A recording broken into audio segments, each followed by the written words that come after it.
Bienvenue dans l'art de ta puissance, ton podcast d'empuissancement préféré. Mon prénom est Cécilia. Dans la vie, je suis mentor et je t'accompagne à développer tes projets de cœur, qu'ils soient professionnels ou personnels, afin que tes rêves deviennent réalité. Mon leitmotiv dans la vie, c'est être libre. Et j'œuvre au quotidien en semant des graines de conscience pour qu'ensemble, nous osions être puissants et libres. Mets-toi à l'aise, l'épisode du jour va commencer. Bonjour et bienvenue à toi dans ce nouvel épisode. Aujourd'hui, on va parler de l'art d'entreprendre. Entreprendre, c'est un art qui est à la portée de tous et de toutes. Et en même temps, c'est un art qui ne convient pas à toutes et à tous. Je ne fais pas partie des personnes qui pensent que tout le monde doit être un entrepreneur leader de son projet.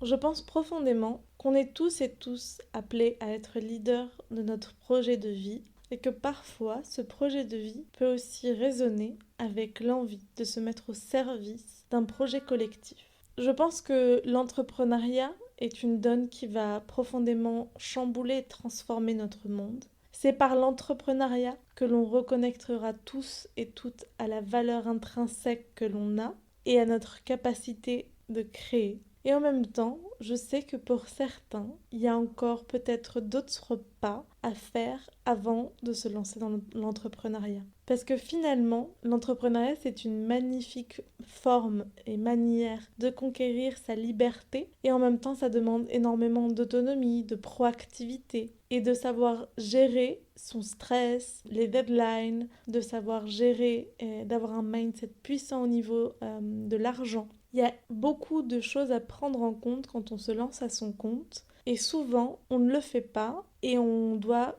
pendant le chemin d'entrepreneuriat, justement investir en nous pour avoir le mindset de l'entrepreneur qui réussit. Parce qu'il ne suffit pas d'avoir une idée brillante, il ne suffit pas d'avoir une capacité de mise en action, mais c'est aussi une question de savoir provoquer et répondre aux opportunités qui sont devant nous et de le faire avec une intelligence émotionnelle qui nous permettra d'être toujours le capitaine de notre bateau. Donc oui, je pense que l'entrepreneuriat a sa grande part à jouer dans ce nouveau paradigme qui est en train de se créer. Je pense aussi qu'il va être l'étape que tous et toutes nous aurons à vivre. Et en même temps, je sais qu'il est peut-être parfois intéressant de se tourner vers une autre étape, une étape de prendre soin de soi, de valorisation, d'amour-propre, de reconnaissance, de reconnexion au corps, de reconnexion à ses émotions, à sa puissance créatrice, avant d'en arriver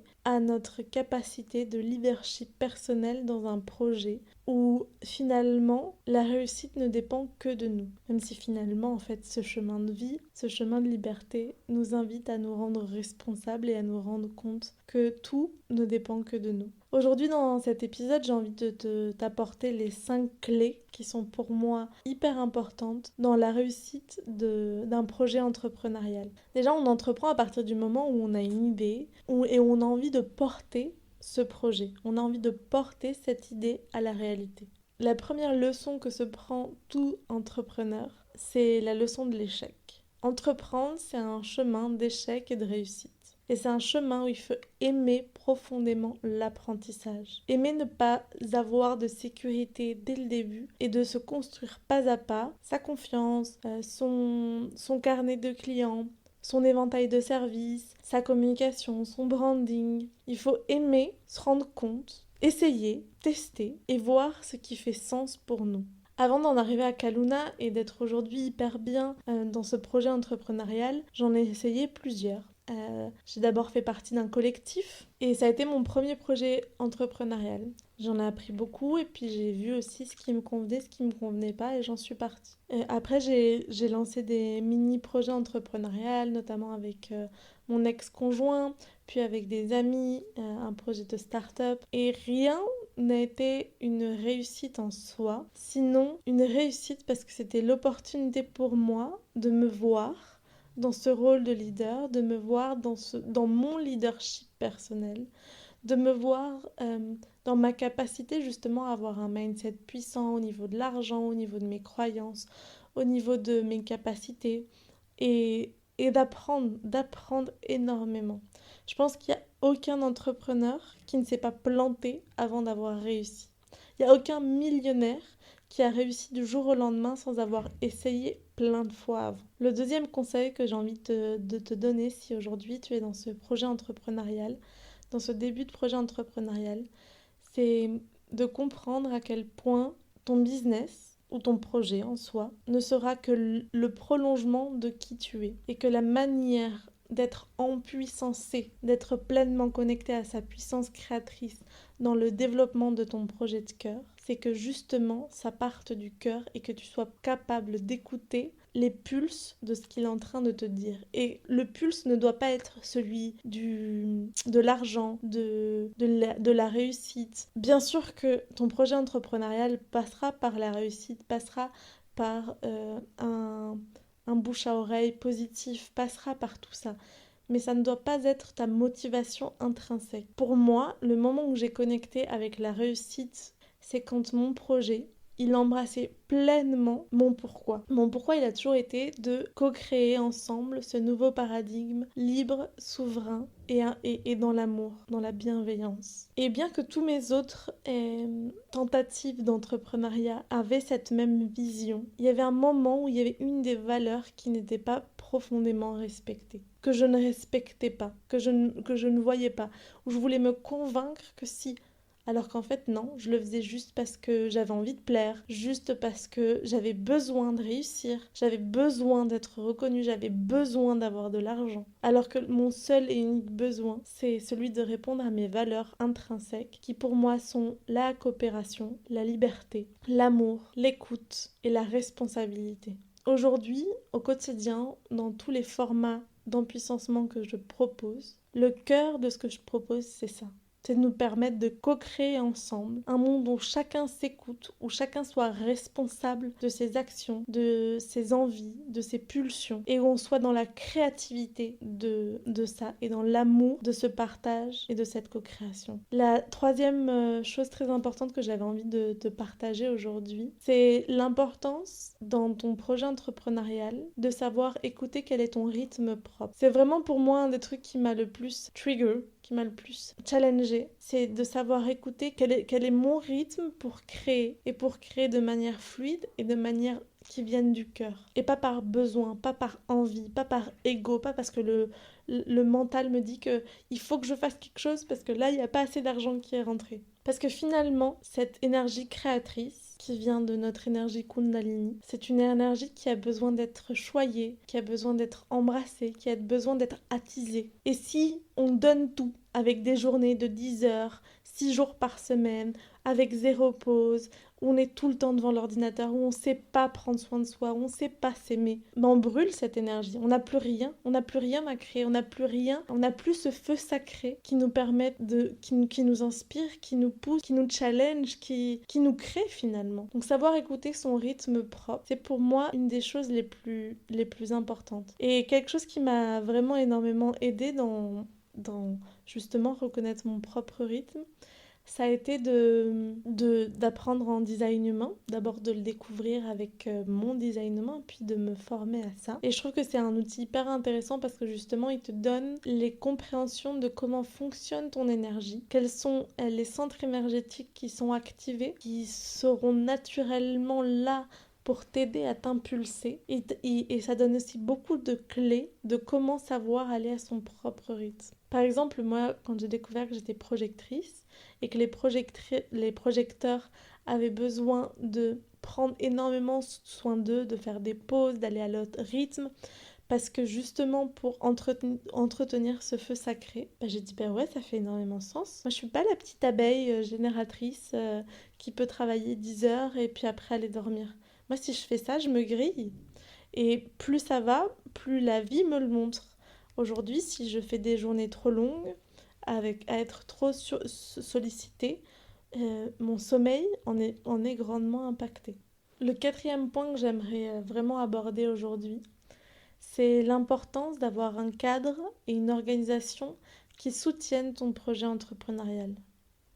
Alors, pour ceux qui me connaissent plus en profondeur, savent que je suis quelqu'un de plutôt carré et en même temps qui va beaucoup avec le flow. Pour moi, mon organisation et mon cadre doivent avoir une énorme flexibilité qui me permettent demain ou aujourd'hui de me dire cet après-midi, par exemple, typiquement, le jour où j'enregistre ce podcast, ce n'était pas prévu, mais je finis d'enregistrer ce podcast, je mange et je pars passer l'après-midi à la plage. Et oui, j'ai une organisation, et oui, une structure qui me permet d'être créatrice, qui me permet d'avoir produit et créé du contenu durant cette matinée. Et puis aussi d'écouter l'élan de me dire, ouais, cet après-midi, il y a mes collègues qui vont à la plage, ben, j'ai envie d'y aller avec eux. Ça, c'est mon besoin à moi. Dans mon fonctionnement, comme il y a beaucoup de liberté et de responsabilité dans mes valeurs intrinsèques, ben, j'ai besoin de me sentir libre et la flexibilité me le permet. J'ai aussi besoin d'être responsabilisée vis-à-vis de ce que je fais. Puis mi-décembre 2022, j'ai pris des habitudes d'organisation hebdomadaire. Donc chaque dimanche soir ou lundi, je me fais la to-do list, enfin la liste des choses que j'aimerais avoir réalisées durant cette semaine. Et puis après, à la fin de chaque mois, je vais me tenir à aussi voir ce que j'ai réalisé, comment avancent mes projets et quel va être le focus du mois qui arrive. Et puis chaque jour, je me mets aussi une liste de tâches prioritaires. Que je la tienne ou que je la tienne pas, c'est pas important. Par contre, pour moi, ce qui est important, c'est de me proposer. De me proposer un cadre. Et quand il y a ce cadre, je sais aussi que j'ai cet élan de me dire ah ouais, ok, il y a encore ça, il y a encore ça. Il y a de la joie. Alors que toute l'année 2022, quand j'oscillais entre un cadre et un non-cadre, par ce besoin de flexibilité, je me suis rendu compte qu'il y avait aussi beaucoup de moments où c'était plus facile pour moi de procrastiner. Parce que oui, il y avait plein de choses à faire, mais en même temps, il y avait pas un guide, il n'y avait pas un cap très précis. Ça restait flou. Et le flou, invite à remettre à plus tard, invite à ne pas se confronter. Donc pour moi, il a fallu d'abord apporter beaucoup de clarté à mes objectifs, à mes intentions, à mes propositions, et aussi avoir de la clarté sur concrètement qu'est-ce que je veux en faire de ça. Et d'avoir une organisation qui soutienne. Donc après, il y a beaucoup de coachs business aussi qui pourront vous parler de l'organisation Pomodoro. Il y a énormément de types d'organisations différents. Je pense qu'il faut tester, voir ce qui est bon pour soi et en même temps s'y tenir. Se proposer de se tenir à ce cadre qui va soutenir notre élan créatif et notre élan entrepreneurial. Et la cinquième chose que j'ai envie de te partager et qui pour moi est, je pense, l'une des valeurs fortes de Kaluna, c'est que tu n'as pas à commencer ce chemin entrepreneurial seul. Dès la première année, j'ai intégré une collaboratrice que j'ai rémunérée pour ses services en audiovisuel. Parce que je savais que ce n'était pas ma priorité en 2022 d'apprendre à gérer ça. J'avais envie de tester plein de choses et j'avais l'élan de co-créer avec une personne. Et je l'ai cherché, cette personne-là. Je lui ai proposé. Je suis allée la chercher. Et pour 2023, c'est exactement pareil. J'ai vraiment envie d'aller chercher ces personnes qui sont animées par le même pourquoi, par cette même envie de créer ce paradigme inclusif, ce paradigme libre, souverain et responsable, et de le co-créer ensemble. Pour ça, il ne faut pas avoir peur de demander, oser aller vers l'autre et attirer à soi les personnes qui, justement, pourront apporter exactement ce qui pulse à l'intérieur de toi. T'apporter la clarté aussi de ce dont tu as besoin, de ce dont tu rêves de faire et les capacités que tu n'as pas et voir qui pourrait les avoir. Comment est-ce que vous pouvez échanger des services ou comment est-ce que vous pouvez vous aider toi sur une partie plus concrète de son projet que tu maîtrises et qu'elle ne maîtrise pas et vous apporter l'un et l'autre, l'une et l'autre. Souvent, on entend dire que commencer un business est une aventure individuelle et souvent on entend aussi dire que mais non, on va pas commencer à rémunérer quelqu'un quand on peut à peine se rémunérer soi. Et personnellement, je pense que c'est pas vrai parce que je pense que ce que j'ai appris en valorisant Fatima, en co-créant à ses côtés, je pense que ça a une valeur inestimable pour le chemin que j'ai, pour la personne que je suis et pour l'entrepreneuse que je suis. Et je pense que Kaluna a énormément profité dans son expansion des savoirs de ces personnes-là, de Fatima en particulier. Et l'expansion de Kaluna, elle est aussi en grande partie due aux personnes que j'ai laissées rentrer à l'intérieur de ce projet. Voilà les 5 clés que j'avais envie de te partager afin de faire de ton projet de cœur un projet entrepreneurial réussi qui te permette d'être aligné à tes valeurs, qui te permette de te sentir à ta place et qui te permette d'apporter à ce collectif ta patte, ton humeur, ton humour, ta couleur, ta voix, parce qu'elle est belle et parce qu'on en a tous et toutes besoin. Je te souhaite une excellente journée, avec hâte d'avoir tes retours sur cet épisode et à très vite. Si tu as apprécié ce que tu viens d'écouter et que tu en souhaites plus, je t'invite à te connecter à notre site internet kalunabysessi.com et à télécharger notre e-book gratuit 14 trucs et astuces de l'empuissancement afin de continuer sur ton chemin de conscience. Tu peux aussi nous faire tes retours, commentaires et suggestions sur l'Instagram @kalunabysessi. À très vite pour un nouvel épisode.